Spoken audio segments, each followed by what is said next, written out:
Hi friends, అందరికీ నమస్కారం. నేను మీ మధు. మనం మరొక కొత్త అంశంతో మీ ముందుకు వచ్చాం. సో ఈరోజు మనం చెప్పుకునే పుణ్యక్షేత్రం వచ్చేసి హరిద్వార్.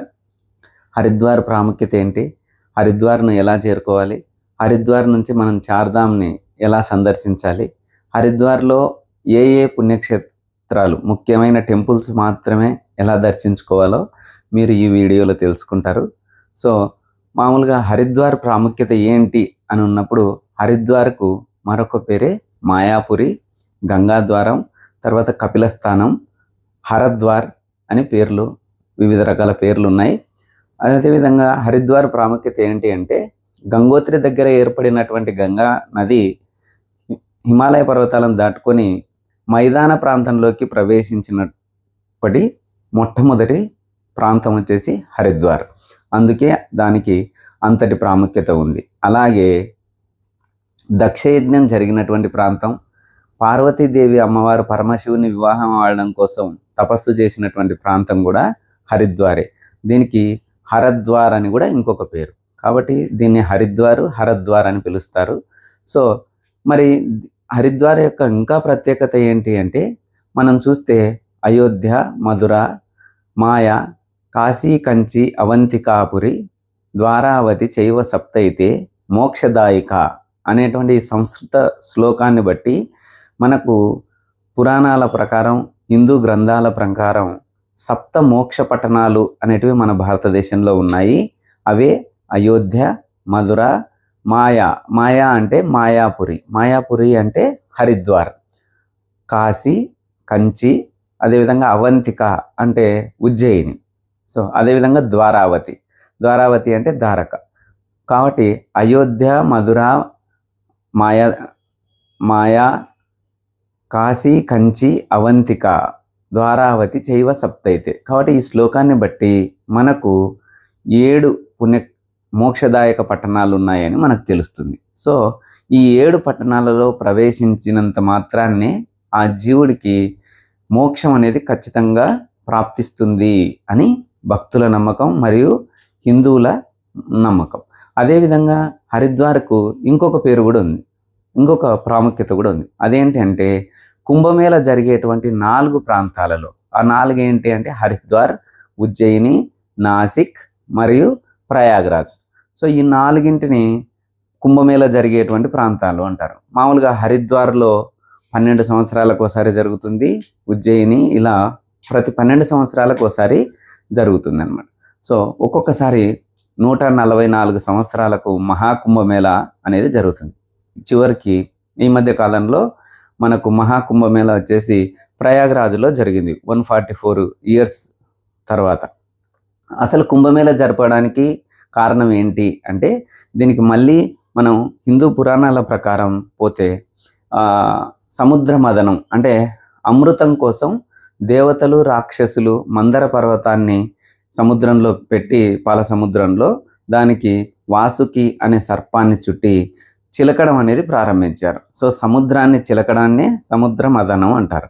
సో ఆ చిలికినప్పుడు అమృతము అనేది వచ్చింది. సో ఆ అమృతాన్ని దక్కించుకోవడం కోసం దేవదానవుల మధ్య కొంత పెనుగులాట అనేది జరిగింది. సో ఆ అలికిడిలో కొంత 4 ప్రదేశాల్లో అమృతం అనేది జారిపోయి భూమి పైన పడింది. ఆ 4 ప్రదేశాలే హరిద్వార్, ఉజ్జయిని, నాసిక్ మరియు ప్రయాగ్రాజ్. సో అట్లందుకే ఇక్కడ ప్రతి 12 సంవత్సరాలకు ఒకసారి కుంభమేళ అనేది జరుపుతారు. సో ఆ టైంలో మనం అక్కడ స్నానం ఆచరించడం వల్ల సకల పాపాలు అనేటివి తొలగిపోతాయి అని హిందువుల నమ్మకం. సో అంతటి ప్రాముఖ్యత అంటే సప్తమోక్ష పట్టణాలలో ఒకటి హరిద్వార్, అదేవిధంగా కుంభమేళ జరిగేటువంటి ప్రాంతాలలో ఒకటి హరిద్వార్. కాబట్టి అంత ప్రాముఖ్యత ఉంది. అదేవిధంగా గంగానది మైదానంలోకి ప్రవేశించేటువంటి ప్రాంతం. తర్వాత మనం చార్ధామ్ అయినటువంటి కేదార్నాథ్, బద్రీనాథ్, గంగోత్రి, యమునోత్రి, అదేవిధంగా రిషికేశ్, డెహ్రాడూన్ పోవాలంటే కూడా ఖచ్చితంగా హరిద్వార్ నుంచి మనం అన్నిటికీ అది ముఖ్యమైన కూడలి ప్రదేశంగా ఉంటుందన్నమాట. కాబట్టి చార్ధామ్ వెళ్ళే వాళ్ళందరూ కూడా హరిద్వార్ను సందర్శిస్తారు. ఆ సందర్శనలో భాగంగా హరిద్వార్ యొక్క ప్రాముఖ్యత తెలుసుకొని దాంట్లో ముఖ్యమైన టెంపుల్స్ మాత్రమే, ముఖ్యంగా 5 టెంపుల్స్ ఉన్నాయి. అవి ఏంటంటే మానసాదేవి టెంపుల్, చండీదేవి టెంపుల్, అదే మాయాదేవి టెంపుల్, తర్వాత దక్షేశ్వర్ మహాదేవ్ టెంపుల్, తర్వాత బిల్వకేశ్వర్ మహాదేవ్ టెంపుల్. ఈ 5 టెంపుల్స్ని చూసుకుంటే మనకు హరిద్వార్ని కూడా కవర్ చేసిన విధంగా అవుతుందన్నమాట. కాబట్టి హరిద్వార్ యొక్క ప్రాముఖ్యత ఏంటి అనేది మీరు ఇంతవరకు తెలుసుకున్నారు. అదేవిధంగా హరిద్వార్ను ఎలా చేరుకోవాలి? హరిద్వార్ను ఎలా చేరుకోవాలి అంటే మనకు డైరెక్ట్ ట్రైన్స్ కన్నా ఢిల్లీకి వెళ్ళి, అంటే సికింద్రాబాద్ నుంచి కానీ విజయవాడ నుంచి కానీ న్యూఢిల్లీకి వెళ్ళి అక్కడి నుంచి ఇంకొక ట్రైన్ తీసుకొని మనం హరిద్వార్ చేరుకోవచ్చు. సో ఢిల్లీ నుంచి హరిద్వార్కు నంబర్ ఆఫ్ ట్రైన్స్ ఉన్నాయి. మనకు సికింద్రాబాద్ నుంచి విజయవాడ నుంచి నంబర్ ఆఫ్ ట్రైన్స్ న్యూఢిల్లీ వరకు ఉన్నాయి. కాబట్టి అలా వెళ్ళొచ్చు. లేదు ఏరోప్లేన్లో వెళ్ళాలనుకున్న వాళ్ళు హైదరాబాద్ నుంచి మనకు హరిద్వార్కు దగ్గరలో ఉన్నటువంటి ప్రాంతం ఉత్తరాఖండ్ రాజధాని డెహ్రాడూన్. సో డెహ్రాడూన్ యొక్క ఎయిర్పోర్ట్కి కూడా మనం వెళ్ళి అక్కడి నుంచి హరిద్వార్కు చేరుకోవచ్చు. సో హరిద్వార్ని సందర్శించండి. దాని యొక్క ప్రాముఖ్యతను కూడా మీరు ఈ వీడియోలో తెలుసుకుందాం రండి. ఓకే. హాయ్ ఫ్రెండ్స్, ఇప్పుడు మనం హరిద్వార్ రైల్వే స్టేషన్కు చేరుకున్నాం. ఇదే హరిద్వార్ యొక్క ప్రధాన రైల్వే స్టేషన్. ఇక్కడి నుంచి మనం బయటకు వస్తే ఆటో స్టాండ్ ఉంటుంది. ఆటో స్టాండ్ పక్కలోనే 100 నుంచి 150 మీటర్ల దూరంలో హరిద్వార్ ప్రధాన బస్ స్టాండ్ కూడా ఉంటుంది. సో ఇక్కడి నుంచి మనం ర్యాపిడో ద్వారా కానీ ఆటో ద్వారా కానీ మనం అనుకున్నటువంటి హోటల్కి మీరు వెళ్ళొచ్చు. సో ఆ హోటల్ అనేటివి చాలా దగ్గరలో, గంగా ఘాట్ దగ్గరలో చాలా ఉన్నాయి. మేమైతే ఎల్ గ్రోవియా అనే హోటల్లో బస చేయడం జరిగింది. ఆ హోటల్ చాలా బాగుండింది. అక్కడి నుంచి మేము హర్కి పౌరి అంటే గంగా స్నానం చేయడానికి ఉండే ఘాట్ని సందర్శించడానికి వస్తున్నాం. ఇక్కడ మీకు కనపడుతుంది వాల్మీకి ఋషి సర్కిల్. ఇదే ప్రధానమైనటువంటి సర్కిల్. ఇక్కడ నుంచి అన్ని వైపులా దారులు ఉంటాయి. సో అక్కడి నుంచి మేము హరికి పౌరి లేదా గంగా స్నానం చేయడానికి మొదటగా వచ్చాం. ఇక్కడ గంగా నదిని ఒక డ్యామ్ ద్వారా మళ్లించి ఒక కాలువ మాదిరిగా, ఒక ఘాట్ మాదిరిగా తీర్చిదిద్దారు. గంగా నది చాలా వేగంగా ప్రయాణిస్తుంటుంది. అక్కడ మేము స్నానం ముగించుకొని మేము అక్కడి నుంచి ఇక్కడ చెప్పుకున్నటువంటి, మనం ముందుగా చెప్పుకున్నటువంటి 5 ప్రధాన టెంపుల్స్లో ఒకటైన మానసాదేవి టెంపుల్ చూడడానికి వస్తున్నాం. ఇది హరికి పౌరి. మీరు చూడొచ్చు, ఎంతో అందంగా ఉంటుంది. సాయంత్రం ఇక్కడే గంగా హారతి కూడా ఇవ్వడం జరుగుతుంది. సో మనం సాయంత్రం వేళల్లో ఈ గంగా హారతి చూడడానికి ఈ హరికి పౌరి ఘాట్ల నిండా జనాలు విపరీతంగా ఉండడం జరుగుతుంది. సో ఇది హరికి పౌరి భక్తులకు చాలా ముఖ్యమైనటువంటి ఒక ప్రదేశం దీంట్లో. సో ఈ హరికి పౌరిని అనేది మనకు గంగా హారతి సాయంత్రం 6 నుంచి 7 గంటల మధ్యలో ఉంటుంది. అప్పుడు చాలా జనం నిండిపోయి ఉండి నిలబడడానికి కూడా స్థలం లేనటువంటి పరిస్థితులు ఉంటాయి. ఈ హరికి పౌరిలోనే స్నానాలు, తర్వాత పితృతర్పణాలు అనేటివి మనం చేసుకుంటాం. ఇక్కడ చాలా ఉపాలయాలు కూడా ఉంటాయి.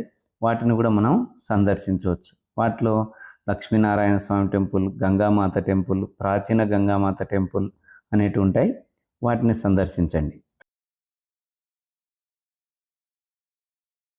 ముందుగా మనం చెప్పుకున్నట్ల 5 ప్రధాన దేవాలయాల్లో ఒకటైన మానసాదేవి టెంపుల్ చూడడానికి వచ్చాం. ఇది చాలా ఇరుకు గదులలో ఉంటుంది. సో అక్కడి నుంచి మనం ఒక 100 నుంచి 150 మీటర్లు నడిచి వస్తే ఈ విధంగా మానసాదేవి రోప్ వే అనేది కనిపిస్తుంది. సో ఈ రోప్ వే ఛార్జెస్ అనేటివి ఒక్క మానసాదేవి టెంపుల్కి అయితే దాదాపుగా 200 రూపాయలు, తర్వాత మానసాదేవి చండీదేవి ఆలయానికి అయితే దాదాపుగా 450 రూపాయలు. ఇక్కడి నుంచి మళ్ళీ చండీదేవి ఆలయానికి కూడా ట్రాన్స్పోర్ట్ అయితే 100 రూపాయలు ఎక్స్ట్రాగా ఉంటుంది. సో ఈ ఛార్జెస్ అనేటివి మారుతూ ఉంటాయి, కాలానుగుణంగా గమనించగలరు. సో ఈ మానసాదేవి టెంపుల్ అనేది చాలా పవిత్రమైనది, చాలా గొప్ప టెంపుల్. సో ఈ టెంపుల్ యొక్క హిస్టరీని మనం ఒకసారి చూసుకుంటే, మాతా మానసాదేవి అమ్మవారు ఈశ్వరుని యొక్క మానసపుత్రికగా భావిస్తారు. ఈమె సర్పాలకు రాణిగా కూడా ప్రసిద్ధి చెందింది. సో ఈమె భర్త జరత్కారువు. విశేషం ఏమిటంటే మన మానసాదేవికి మరొక పేరే జరత్కారువు కూడా. సో వీరి పుత్రుడు ఆస్తిక మహాముని, ఆయననే ఆస్తికుడు అంటారు. సో మనం మహాభారతంలో చెప్పుకున్నట్ల అభిమన్యుని యొక్క కొడుకు పరీక్షిత్ మహారాజు, ఆయన కొడుకు జనమేజయ మహారాజు. పరీక్షిత్ మహారాజు ఒక పాము కాటు వల్ల, అంటే ఒక ముని శాపం వల్ల, తక్షకుడు అనే పాము కాటు వల్ల మరణించడం జరుగుతుంది. దానికి ప్రతీకారంగా పరీక్షిత్ మహారాజు రాజు యొక్క కొడుకు జనమేజయుడు తలపెట్టిన సర్పయాగం అనేది ఒకటి చేస్తాడు. సర్పయాగం అంటే ఋత్వికులు అనేక మంత్రాల జపం వల్ల ప్రపంచంలో ఉన్నటువంటి అన్ని సర్పాలు వచ్చి ఆ యజ్ఞయాగాలలో పడి మరణిస్తూ ఉంటాయి. ఇలా జరుగుతున్నప్పుడు సర్పాల రాజు అయినటువంటి ఈశ్వరుని మెడలో ఉన్నటువంటి వాసుకి అనే మహారాజు సర్పం తన సోదరి అయినటువంటి మానసాదేవి దగ్గరికి వెళ్ళి, తమ కుమారుడైనటువంటి ఆస్తిక మహాముని మాత్రమే ఈ సర్పయాగాన్ని ఆపగల శక్తి ఉంది అనేసి ఆమెని అర్థించగా, ఆ దేవి కరుణించి ఆస్తికుణ్ణి ఆ యాగశాల దగ్గరికి పంపుతుంది. అప్పుడు అక్కడ కనపడేటువంటి యాగశాలలో ఉన్నటువంటి జనమేజయుడు ఈ ఆస్తిక మహామునిని సాదరంగా ఆహ్వానించి, తమరికి ఏం కావాలో కోరుకోండి అంటాడు. సో ఆ బాల మహాముని వెంటనే ఈ సర్పయాగాన్ని ఆపవలసిందిగా కోరుతున్నాను అంటాడు. అందుకు జనమేజయుడు అంగీకరించి సర్పయాగాన్ని ముగిస్తాడు. అందుకు ప్రతిఫలంగా సర్పాలు ఎంతో ఆనందంతో ఆస్తిక మహామునికి కూడా ఒక కానుకగా ఆయన పేరు జపిస్తే పాము కాటు వేయదు, ఒకవేళ ఏదైనా పాము కాటు వేస్తే దాని తల పగిలిపోతుంది అని వాళ్ళు ఆయనకు మాటిచ్చారు. సో ఇంతటి ఉపకారం చేసినటువంటి మానసాదేవికి వీళ్ళు సర్పాలంతా కూడా ఎంతో భక్తి ప్రవృత్తులతో నమస్కరిస్తూ ఉంటాయి. సో అట్లాంటి మానసాదేవి అంటే కోరికలను సిద్ధించేటువంటి కల్పతల్లి అనేటువంటి ఆలయంగా ప్రసిద్ధికి ఎక్కింది. సో భక్తుల కోరికలు తీర్చేటువంటి కల్పవల్లి అయినటువంటి ఈ ఆలయం హరిద్వార్కు వెళ్ళినప్పుడు ఖచ్చితంగా సందర్శించవలసిందిగా కోరుతున్నాం. సో ఈ ఆలయాన్ని మీరు చూశారు కదా, ఎంతో అందంగా కొండపైన 1 నుంచి 2 కిలోమీటర్ల హైట్లో ఉంటుంది. చాలా అందంగా ఉంటుంది. ఈ టెంపుల్ని ఖచ్చితంగా మీరు సందర్శించండి. సో అక్కడి నుంచి మళ్ళీ మేము రోప్వే ద్వారా తిరుగు ప్రయాణం అయ్యాం. సో మీరు ఇక్కడ చూడొచ్చు ఆ టెంపుల్ లోపల ఏ విధంగా ఉన్నాయి, షాపింగ్ మాల్స్ అవి కూడా ఇక్కడ ఉంటాయి. వాటిని అన్నిటిని మీరు తిలకిస్తూ ముందుకు కదలొచ్చు. సో మానసాదేవి అమ్మవారిని సందర్శించండి ఖచ్చితంగా హరిద్వార్ వెళ్ళినప్పుడు. సో అప్పటి నుంచి మళ్ళీ మేము మానసాదేవి టెంపుల్ నుంచి బ్యాక్ వచ్చేసి రోప్వే ద్వారా కిందికి రావడం జరిగింది. దిగుతున్నప్పుడు, పైకి ఎక్కుతున్నప్పుడు గంగా నది, దాని పరిసరాలు ఎంతో ఆహ్లాదకరంగా మనకు కనిపిస్తూ ఉంటాయి. సో వాటిని అన్నిటిని కూడా మీరు మధురానుభూతులుగా మలుచుకోవచ్చు హరిద్వార్ యాత్ర ద్వారా. సో ఇలా చూడండి, ఎంతో అందంగా మనకు హరిద్వార్ పట్టణం అనేది కనిపిస్తూ ఉంటుంది. ఈ పట్టణానికి చాలా పేర్లు ఉన్నాయని చెప్పుకున్నాం కదా. దాంట్లో మాయాపురి అని, కపిలస్థానం అని, గంగాద్వారం అని కూడా మనం ఇంతకుముందే చెప్పుకోవడం జరిగింది. సో హరిద్వార్ను సందర్శించండి. తర్వాత మేము అక్కడి నుంచి బిల్వకేశ్వర్ మహాదేవ్ టెంపుల్కు బయలుదేరాలి అని అనుకున్నాం. కిందికి వచ్చేసి మరొక ర్యాపిడో ఆటో మాట్లాడుకొని మేము బిల్వకేశ్వర్ మహాదేవ్ టెంపుల్కి బయలుదేరుతూ ఉన్నాం. సో ఈ విధంగా మనకు ప్రధాన ద్వారం అనేది కనిపిస్తుంది. బిల్వకేశ్వర్ మహాదేవ్ అంటే ఇది ఒక బిల్వ కొండ, అంటే బిల్వ వృక్షాలతో ఉన్నటువంటి కొండ. సో ఇక్కడ పార్వతీదేవి అమ్మవారు శివుని కోసం తపస్సు చేసినటువంటి ప్రాంతం. అంటే సతీదేవిగా తనువు చాలించిన తర్వాత హిమవంతుని కుమార్తెగా మళ్ళీ జన్మించి పార్వతీదేవిగా జన్మ తీసుకున్న తర్వాత ఆమె శివుణ్ణి భర్తగా పొందడం కోసం తపస్సు చేసింది. ఆ తపస్సు చేసిన ప్రాంతమే బిల్వకేశ్వర్ మహాదేవ్ టెంపుల్. ఇక్కడ చూడండి, నంది చాలా అందంగా ఎంతో దేదీప్యమానంగా వెలిగిపోతూ ఉంటుంది. సో ఇక్కడ చూసిన తర్వాత మనం ఎడమవైపు తిరిగినట్లయితే వెంటనే ప్రాచీన గౌరీకుండ అనేది కూడా కనిపిస్తుంది. ఇదే బిల్వకేశ్వర్ మహాదేవ్ ఆలయం. సో ఇక్కడ భక్తుల తాకిడి చాలా తక్కువగా ఉంది. మేము మే 20 ఆ మధ్య 20వ తారీఖు ఈ హరిద్వార్ను సందర్శించాం. ఇక్కడ నుంచి మనం ఎడమ వైపుకు కొంచెం ముందుకు వెళ్తే ప్రాచీన గౌరీకుండ్ అనేది ఉంటుంది. సో ఇక్కడ అమ్మవారు ఈశ్వరుని కోసం తపస్సు చేసినటువంటి ప్రాంతంగా ప్రసిద్ధికెక్కింది. భక్తులు చార్ధామ్ యాత్రలో ఉన్నప్పుడు చాలా ఎక్కువ మంది కూడా వస్తారు. సో ఇక్కడ చూడండి, ఇక్కడ కనబడే ప్రాచీన గౌరీకుండ్ మందిర్. సో ఈ నుంచి ఒక 100 మీటర్లు లేదా 150 మీటర్స్ లోపే ఉంటుంది. సో ఫారెస్ట్లో చాలా ఆహ్లాదకరంగా ఈ టెంపుల్ అనేది ఉంటుంది. ఇక్కడ ఒక అఘోరా స్వామీజీ కూడా ఉన్నాడు. మేము పోయినప్పుడు ఆ స్వామిని అక్కడ వాళ్ళు దర్శించుకుంటున్నారు. సో ఈ బోర్డు చూస్తే తెలుస్తుంది మనకు, ప్రాచీన గౌరీకుండ్ మందిర్. ఇలా ముందుకు వెళ్ళినప్పుడు పార్వతీదేవి అమ్మవారు తపస్సు చేసినటువంటి ప్రాంతం అనేది మనకు కనిపిస్తుంది. చాలా అందంగా ఉంటుంది ఈ ప్రాంతం.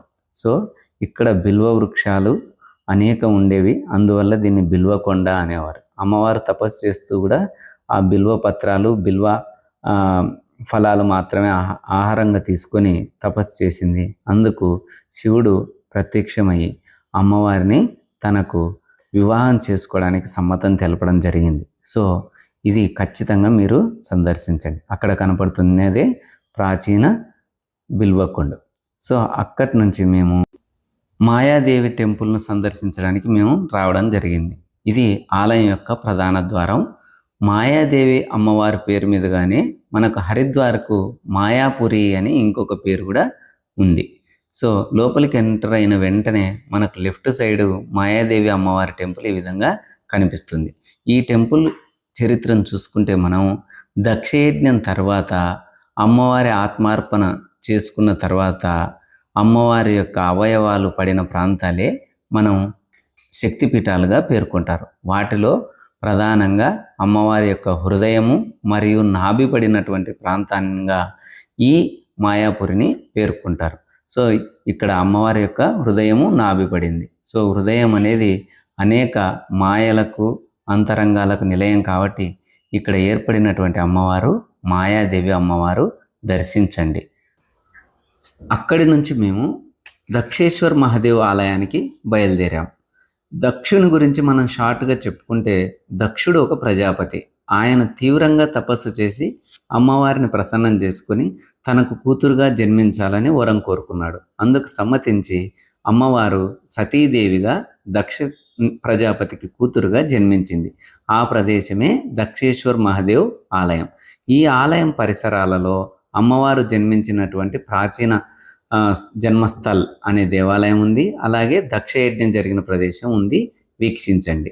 ఇప్పుడు మనం లెఫ్ట్ సైడ్ తిరిగినట్లయితే మనకు అమ్మవారు జన్మించినటువంటి జన్మస్థానం కనిపిస్తుంది. ఈ దేవాలయమే అది, దర్శించండి అమ్మవారి జన్మస్థలం. సో అమ్మవారు జన్మించిన తర్వాత ఆమె కోరిక మేరకు ఆమె పరమశివుని వివాహం చేసుకుంది. ఆ పరమశివుని వివాహం చేసుకోవడం అనేది దక్షునికి నచ్చలేదు. దక్షుడు పరమశివుడు అంటే ద్వేషించేవాడు. ఆ ద్వేషం కారణంగా ఆయన ఒక యజ్ఞం సంకల్పించాడు. ఆ యజ్ఞానికి అందరు దేవతలను పిలిచాడు, కానీ ఒక్క పరమశివుని మాత్రం పిలవలేదు.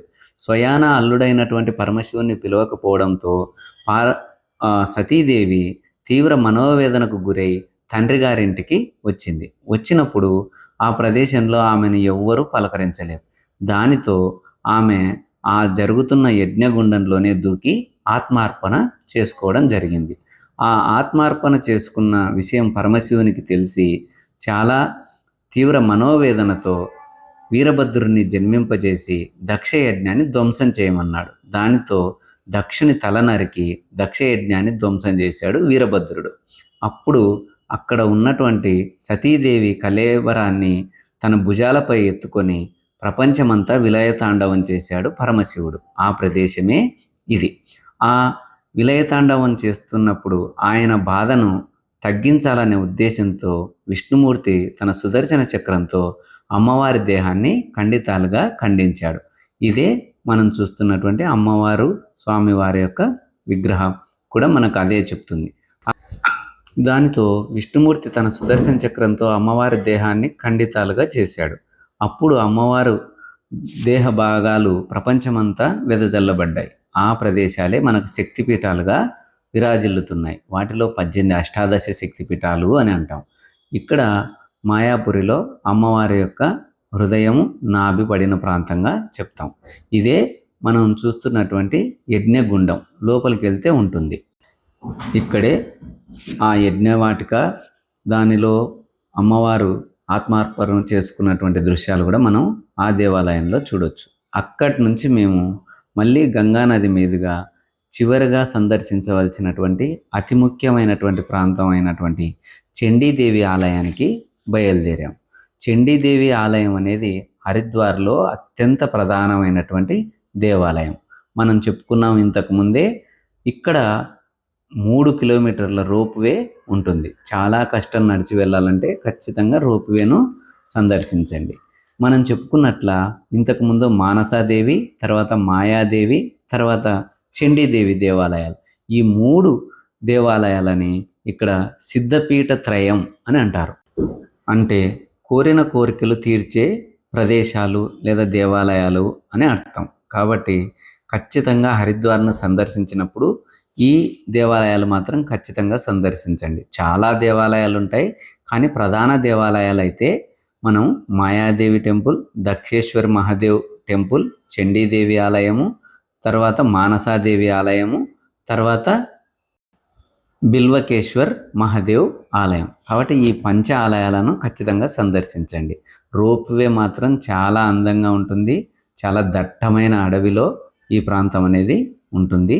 సో చండీదేవి గురించి మనం చెప్పుకుంటే సకల శక్తి స్వరూపిణి అయినటువంటి అమ్మవారు మహాకాళి, మహాసరస్వతి, మహాలక్ష్మిల సమ్మేళనమే చండీదేవి. చండీదేవి ఈ 3 రూపాలే ఇచ్చా జ్ఞానక్రియలకు ప్రతిరూపంగా కూడా భావిస్తారు.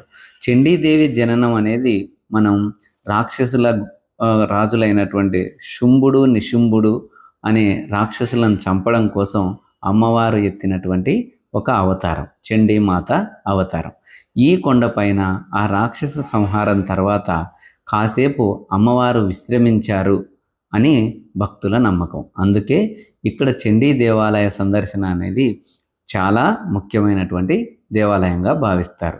చండీమాత భక్తుల కోరికలు నెరవేర్చే కల్పవల్లిగా ఇక్కడ కొనసాగుతుంది. ఈ రోప్వే మనం 2 చోట్ల రోప్వేను ఉపయోగిస్తాం. ఒకటి మానసాదేవి టెంపుల్ దగ్గర, తర్వాత చండీమాత ఆలయం దగ్గర. ఈ రోప్వే వ్యూని చూడండి, ఎంతో అందంగా ఉంటుంది, ఆస్వాదించండి. తర్వాత కొండపైకి చేరుకున్న తర్వాత అమ్మవారిని సందర్శించండి. ఇక్కడ మనకు మే, జూన్ టైంలో అయితే కొంత రద్దీగా ఉంటుంది, మిగతా సమయాల్లో చాలా వరకు తక్కువగానే ఉంటారు. సో కాకపోతే ఖచ్చితంగా ఈ టెంపుల్ను మీరు హరిద్వార్ వెళ్ళినప్పుడు సందర్శించండి కంపల్సరిగా. ఈ అమ్మవారి దర్శనం చేసుకొని మళ్ళీ తిరిగి రోప్వే ద్వారానే మళ్ళీ మనం కిందికి రావడం జరుగుతుంది. ఈ మధ్యలో మనకు చాలా షాపింగ్ కాంప్లెక్స్లు, భోజనశాలలు, టిఫిన్ సంబంధించినటువంటి వివిధ రకాల షాపింగ్ కూడా ఉంటుంది. వాటిని ఆస్వాదించండి. తర్వాత ఎంతవరకు వీలైతే అంతవరకు మీరు 5 గంటల నుండి గంగా హారతికి, హరికి పౌరికి వెళ్ళే విధంగా ప్లాన్ చేసుకోండి. మేమైతే 5 గంటలకు మా దర్శనం కంప్లీట్ చేసుకొని వెంటనే హరికి పౌరికి బయలుదేరాం. అక్కడ గంగా హారతి మనకు సాయంత్రం 6 నుంచి 7 గంటల మధ్యలో ఉంటుంది. కాకపోతే చాలా ఎక్కువ మంది జనం ఉంటారు కాబట్టి మనం సాధ్యమైనంత వరకు తొందరగా చేరుకోవడం బాగుంటుంది. చూడండి, ఇక్కడ చండీమాత దేవాలయం. ఇక్కడ మనకు లోపలికి వీడియో అలో ఉండదు కాబట్టి మీరు ఈ వ్యూని ఎంజాయ్ చేస్తూ ముందుకు సాగండి. త్వరగా వచ్చేసి హరికి పౌర్లో ఉన్నటువంటి గంగా హారతిని దర్శించండి, తరించండి. మరొక్కసారి హరిద్వార్ను సందర్శించండి. హరిద్వార్ అనేది చాలా పవిత్రమైనటువంటి ప్రదేశం. ఈ ప్రదేశం మాదిరిగానే మనకు ఆంధ్రప్రదేశ్లో కూడా ద్రాక్షారామం, ఇక్కడ రాజమండ్రి దగ్గర ఉన్నటువంటి ద్రాక్షారామం ఉంది. అక్కడ దక్షయజ్ఞం జరిగింది అని కొంతమంది చెప్తారు. కాబట్టి మనకు తెలిసినంత వరకు వేదాలలో, పురాణాలలో ఉన్న ప్రకారం దక్షయజ్ఞం జరిగిన ప్రాంతం హరిద్వార్గా భావిస్తారు. అందుకే దీన్ని హరిద్వార్, గంగాద్వార్, తర్వాత మాయాపురి అని అంటారు. కాబట్టి ఖచ్చితంగా చార్ధామ్ వెళ్ళే వాళ్ళు హరిద్వార్లో ఒకరోజు స్టే చేస్తే ఈ పవిత్రమైనటువంటి ప్రదేశాలు మీరు కంపల్సరిగా చూసి ఎంజాయ్ చేస్తారని నేను ఆశిస్తున్నాను. సో త్వరగా మీరు గంగా హారతిని కూడా చూసేయండి.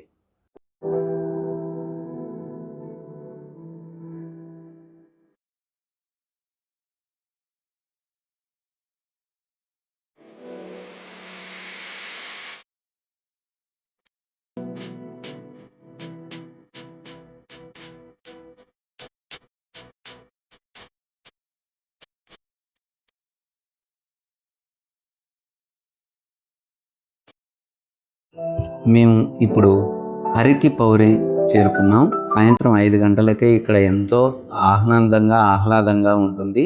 కోలాహలంగా కూడా ఉంటుంది. ఇక్కడ మనకు సాయంత్రం 6 నుంచి 7 మధ్యలో గంగా హారతి ఇస్తారు. జనాలు విపరీతంగా క్రౌడ్ అనేది ఉంటుంది. మనకు కాశీ మాదిరిగానే గంగా హారతి హరిద్వార్లో కూడా ఎంతో ప్రాముఖ్యతను సంతరించుకుంది. సో ఇక్కడ మనకు లక్ష్మీనారాయణ స్వామి టెంపుల్, తర్వాత గంగామాత ఆలయం కూడా ఉంటాయి. ఆ టెంపుల్స్ కూడా మీరు దర్శించండి. మేము ఇంతటితో హరిద్వార్లో ఉన్నటువంటి ప్రముఖ టెంపుల్స్ అన్నిటినీ దర్శించి మేము కేదార్నాథ్కి బయలుదేరడం జరిగింది. సో మీరు వచ్చినప్పుడు కూడా హరిద్వార్లో ఇంతకుముందు చెప్పుకున్న 5 ముఖ్యమైన టెంపుల్స్ను సందర్శించండి. మీరు ఎంతో ఆనందానుభూతికి లోనవుతారు. ధన్యవాదాలు. ఇట్లు మీ మధుసుధాకర్. ఈ వీడియో మీకు నచ్చినట్లయితే సబ్స్క్రైబ్ చేయండి, షేర్ చేయండి, ఒక లైక్ చేయండి. Thank you.